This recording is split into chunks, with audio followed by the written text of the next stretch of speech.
గత వారం రోజుల క్రితం ఉత్కంఠభరితంగా కొనసాగిన మున్సిపల్ వైస్ చైర్మన్ ఎన్నికల్లో 18 మంది ఓట్ల మెజార్టీతో గెలిచిన బింగి మహేష్ బుధవారం వేములవాడ మున్సిపల్ కార్యాలయంలో కౌన్సిలర్ల సమక్షంలో పదవి బాధ్యతలు స్వీకరించారు. అనంతరం కౌన్సిలర్లు శాల్వాతో బింగి మహేష్ ను సత్కరించి శుభాకాంక్షలు తెలియజేశారు. పరస్పర సహకారంతో పట్టణాభివృద్ధిని ముందుకు తీసుకువెళ్లాలని బింగి మహేష్ ను కౌన్సిలర్లు కోరారు. అనంతరం బింగి మహేష్ మాట్లాడుతూ నా గెలుపుకు సహకరించిన కౌన్సిలర్లు అందరికీ అలాగే ప్రభుత్వ విప్ ఎమ్మెల్యే ఆది శ్రీనివాస్ కు ప్రత్యేక కృతజ్ఞతలు తెలియజేశారు.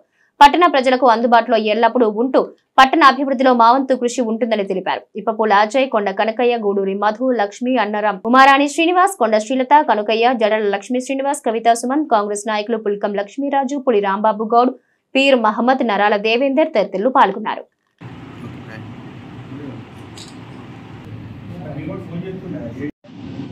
మొన్న జరిగినటువంటి వైస్ చైర్మన్ ఎలక్షన్లో బింగి మహేష్ గారికి ఓటు వేయడం జరిగింది.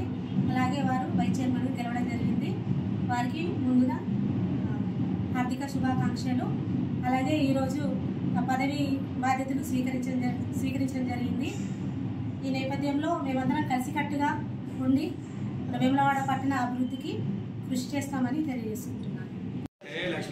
ఈరోజు మన వేములవాడ పట్టణంలోని మున్సిపాలిటీ ఆఫీస్లో మొన్నటి రోజున 7వ తారీఖు రోజున వైస్ చైర్మన్ ఎలక్షన్ జరగడం జరిగింది. అందుకు సహకరించిన మా శాసనసభ్యులు ప్రభుత్వ వైపు ఆశీర్ణ గారికి నా యొక్క ధన్యవాదాలు తెలుపుకుంటూ మా తోటి కౌన్సిలర్లు అందరూ నాకు సహకరించి ఓటు వేసి నన్ను గెలిపించడం జరిగింది. ఈరోజు నేను పదవి బాధ్యత స్వీకరించడం జరిగింది. నేను వేములవాడ పట్టణ ప్రజలందరికీ సేవ చేసి నా యొక్క చేస్తానని మాటిస్తూ వాళ్ళందరికీ నా యొక్క ధన్యవాదాలు తెలుపుతున్నా. మా కౌన్సిలర్ అందరికీ సుధా ధన్యవాదాలు.